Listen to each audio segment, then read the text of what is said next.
कि मार्केट में chart trading करने के बाद में और एनालिसिस करने के बाद में भी मैं जब सेटअप बनाता हूँ या कोई भी बड़ा ट्रेडर सेटअप बनाता है तो उसके पीछे अगर वो ट्रेड एसएल को हिट कर देता है तो उसके पीछे मैं रीज़न बहुत सारे दे सकता हूँ कि ये क्या रीज़न है एसएल को हिट करने का या कैसे एसएल हिट हुआ है। तो इससे बचने के लिए मैं बहुत सारे रीज़न्स दे सकता हूँ। बट मैं जब एनालिसिस करूँ या मेरा सेटअप बनाऊँ तो सबसे इम्पोर्टेंट चीज़ ये है कि उसमें एक्यूरेसी ज़्यादा होनी चाहिए कि जो ट्रेड मैंने एग्जीक्यूट किया है उसमें टारगेट हिट करने की एक्यूरेसी ज़्यादा होनी चाहिए और लगातार अपनी एक्यूरेसी को बढ़ाते रहना चाहिए। लगातार प्रैक्टिस करके या चार्ट ट्रेडिंग करके या फिर एफआईआई और डीआईआई और इसके साथ में टेक्निकल एनालिसिस करके आपको चार्ट ट्रेडिंग करना आना चाहिए। सपोर्ट और रेजिस्टेंस कहाँ पर वर्क कर रहे हैं या उसको कहाँ पर रेस्पेक्ट करते हैं ये चीज़ें आना चाहिए। उनको जब तोड़ते हैं तो कैसा मूव देता है मार्केट, कैसा मूव दिखाता है वो आना चाहिए। न्यूज़ के साथ क्या असर पड़ता है मार्केट पर और चार्ट क्या बताना चाहता है वो चीज़ आनी चाहिए। अगर आप ये सब चीज़ें इंक्लूड करके आप अपना सेटअप बनाते हो, इनको सबको मिक्स करके या ऐड ऑन करके आप अपना सेटअप बनाते हो और रूल बुक में क्लियर कर लेते हो कि मेरा सेटअप तभी बनेगा जब ये सारे रूल्स फॉलो हो रहे हों, तो आपकी एक्यूरेसी बढ़ जाती है और आपका एसएल होने का जो संभावनाएं होती हैं 100% एक्यूरेसी किसी की नहीं होती, बट जो एसएल हिट होता है उनकी संभावना होती है वो कम हो जाती है और साथ में आपके टारगेट हिट होने की संभावनाएं बढ़ जाती हैं। इसलिए आपको चार्ट ट्रेडिंग अच्छे से करना चाहिए और साथ में टेक्निकल एनालिसिस होनी चाहिए अच्छी आपकी, और उसके साथ में आपको पता होना चाहिए कि बड़े बायर्स बड़े सेलर्स कहाँ पर आ रहे हैं, जो कि बड़े इंस्टीट्यूशनल सेलर्स होते हैं, इंस्टीट्यूशनल बायर्स होते हैं, वो कहाँ पर एंट्री बना रहे हैं, कैसे कहाँ पर उनका एसएल है, कहाँ पर उनका टारगेट है। तो उनके साथ जब आप एंट्री करोगे या उनके साथ एग्जिट करोगे तो आपको अच्छा प्रॉफिट हो सकता है। लेकिन आपको एक अच्छी ट्रेड तब मिलती है जब आपका एनालिसिस ठीक हो। अगर आपका एनालिसिस गलत साबित हो रहा है तो आपको एसएल बचा लेगा, उससे कोई दिक्कत नहीं है, लेकिन उसके पीछे के रीजंस को इंक्लूड ढूंढो, डिफाइन करो और फिर उसके बाद में रूल बुक में लिखो कि ये रीज़न क्या था कि मेरा एसएल हिट हो गया। और ऐसे ऐसे करके आप ट्रेडिंग साइकोलॉजी को मजबूत और अपने सेटअप को एक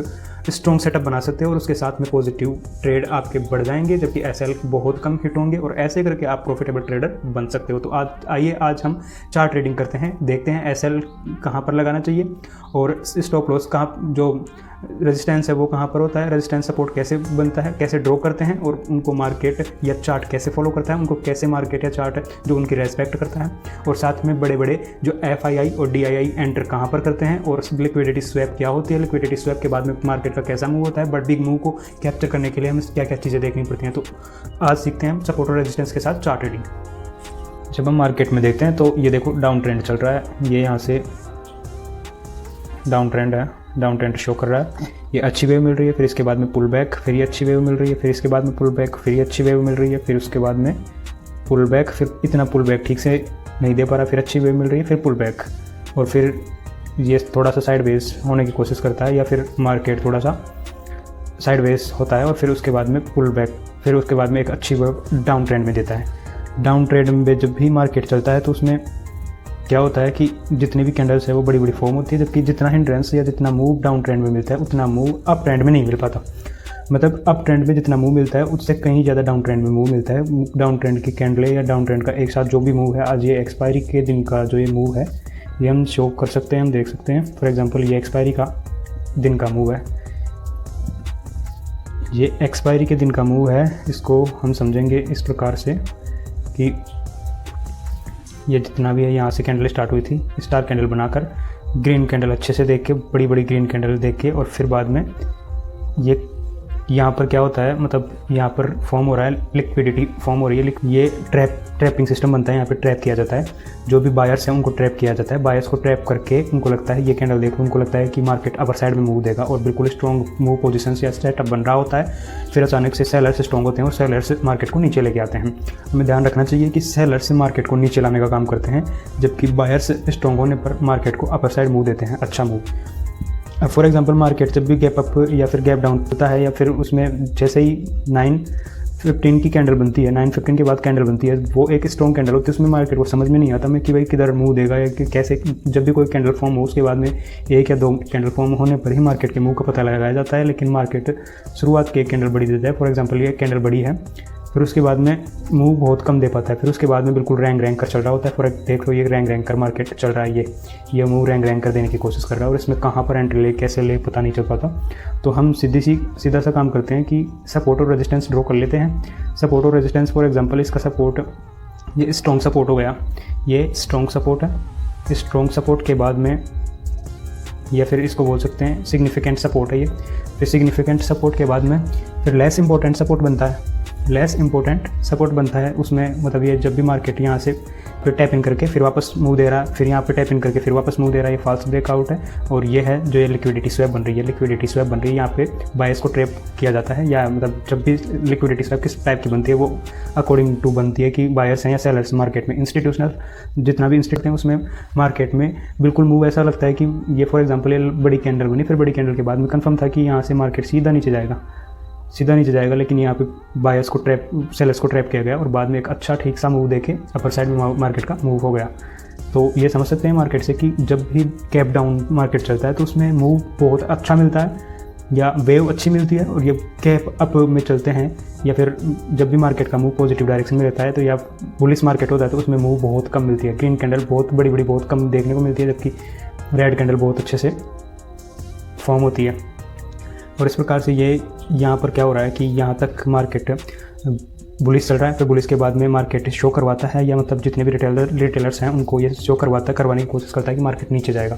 मार्केट नीचे जाने के लिए कैंडल फॉर्म भी करता है, ठीक सी कैंडल फॉर्म करता है। फिर कैंडल फॉर्म करने के बाद में जैसे ही यहाँ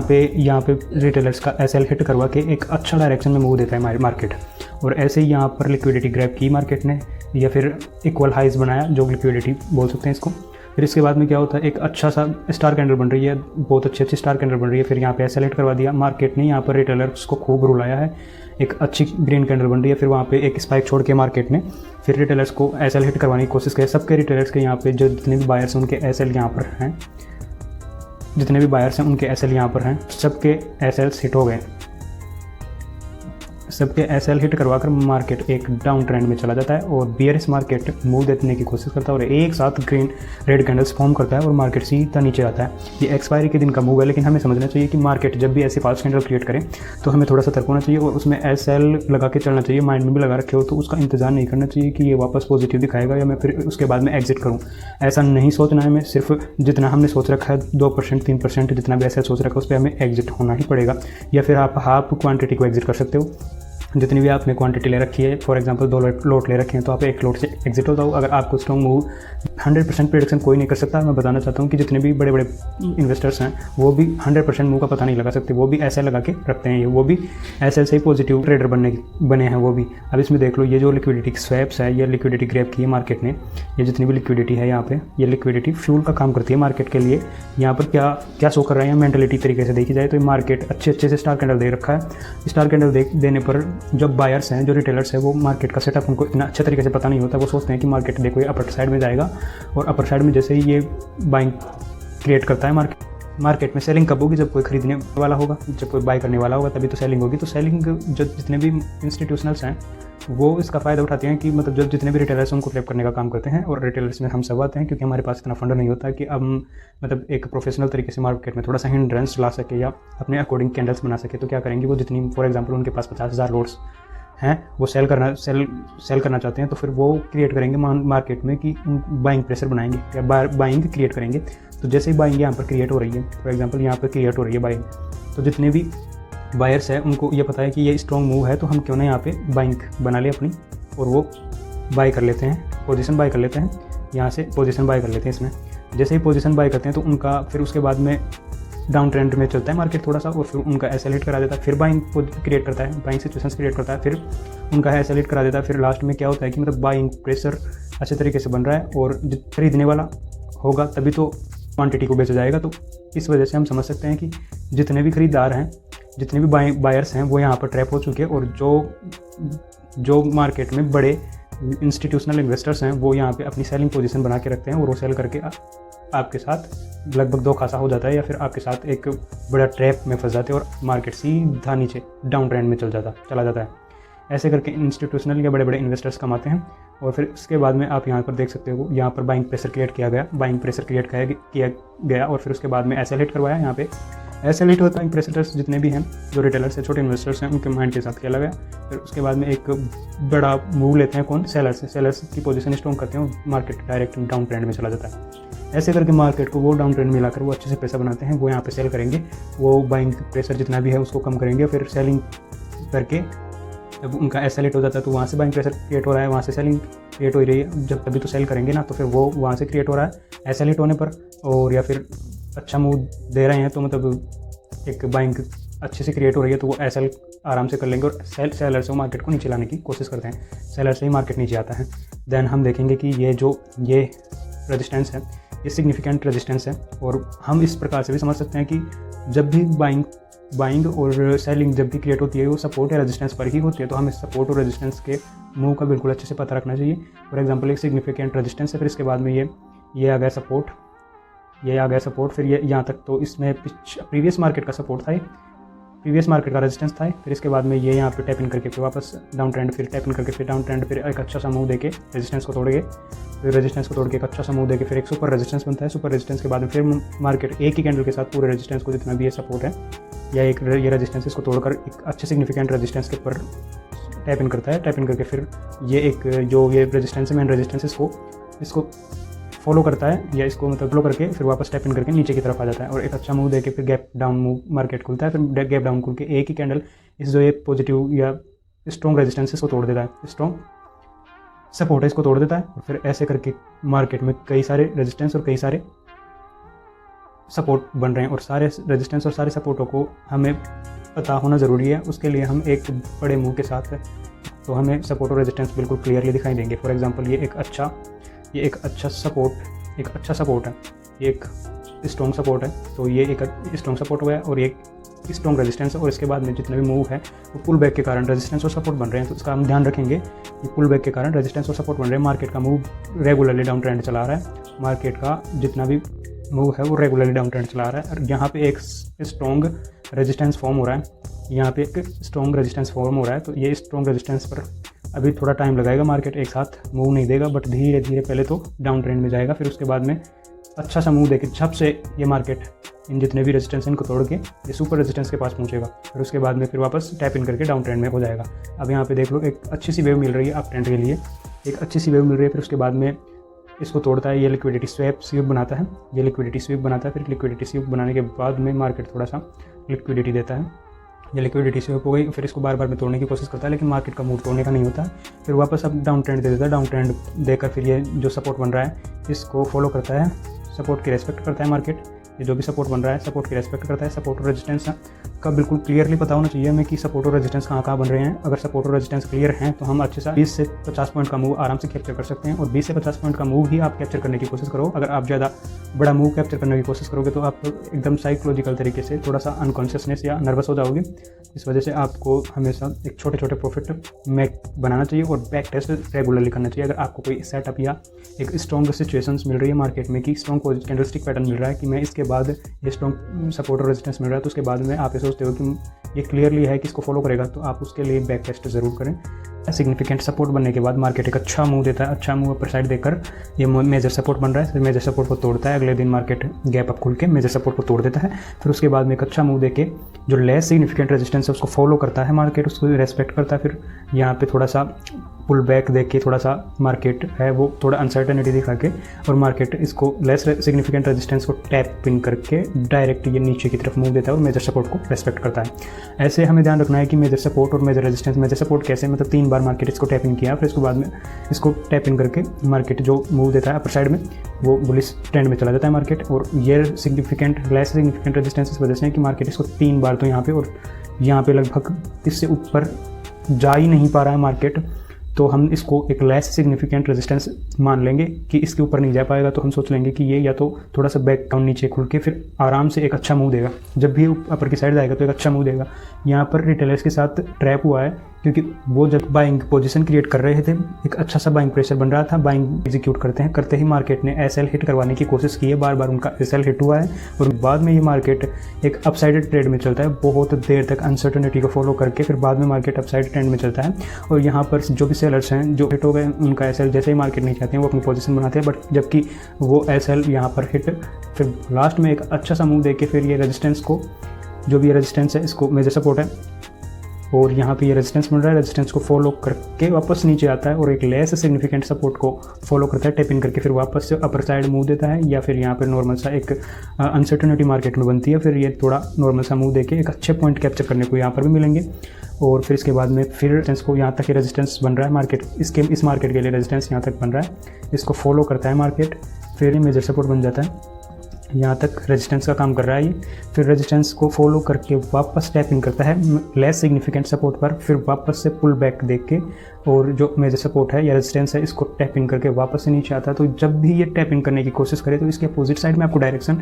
देखनी है, फिर उसके साथ आप सेटअप बनाना है, पोजीशन एग्जीक्यूट करनी है, फिर कैप्चर आपको एक अच्छे से मार्केट में सपोर्ट और रेजिस्टेंस को फॉलो करके ही मिल सकता है। फिर उसके बाद में ये मेजर रेजिस्टेंस सपोर्ट है, फॉर एग्जांपल हमने ये मेजर सपोर्ट इसलिए नाम दिया क्योंकि यहाँ पर 3 बार मार्केट ने टैप इन करके वापस अप ट्रेंड की ओर मूव अच्छा सा मूव दिया है, ये सिग्निफिकेंट सपोर्ट बन गया इसके लिए, क्योंकि यहाँ पे सिग्निफिकेंट सपोर्ट इसलिए है कि यहाँ पे एक बार टैप इन करके 2-3 बार टैप इन करके यहाँ पर ट्रैपिंग का काम हुआ था, फिर उसके बाद में अच्छा मूव दिया मार्केट ने,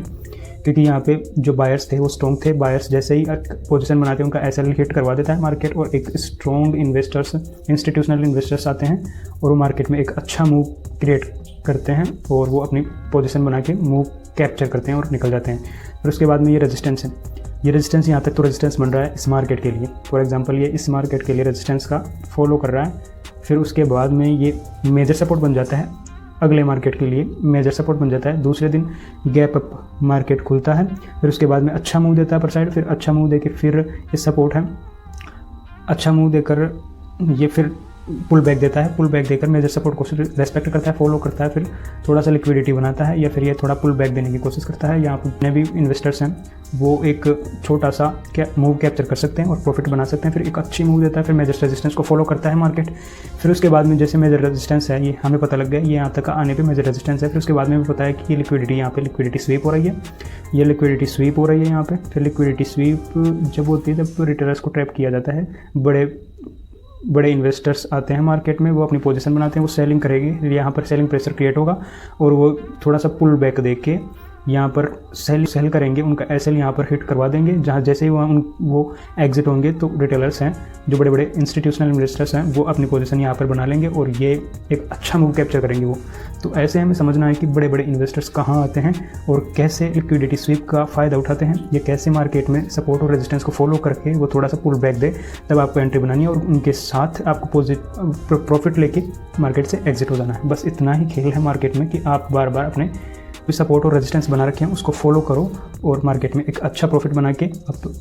एक अच्छा मूव कैप्चर करके अपना प्रॉफिट बनाओ। ये मेजर रेजिस्टेंसेस को मार्केट ने तो यहाँ पर और एक पुल बैक के टाइम और 1-2 बार यहाँ पे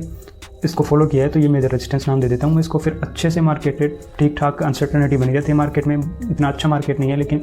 यहाँ पर कईयों का एसएल हिट होता है और एक अच्छा मूव देता है इस साइड में। सो आज के लिए बस इतना ही। जब तक आपको सपोर्ट और रेजिस्टेंस नहीं आएगा क्लियरली तरीके से, चार्ट रीड करना नहीं आएगा, तब तक आप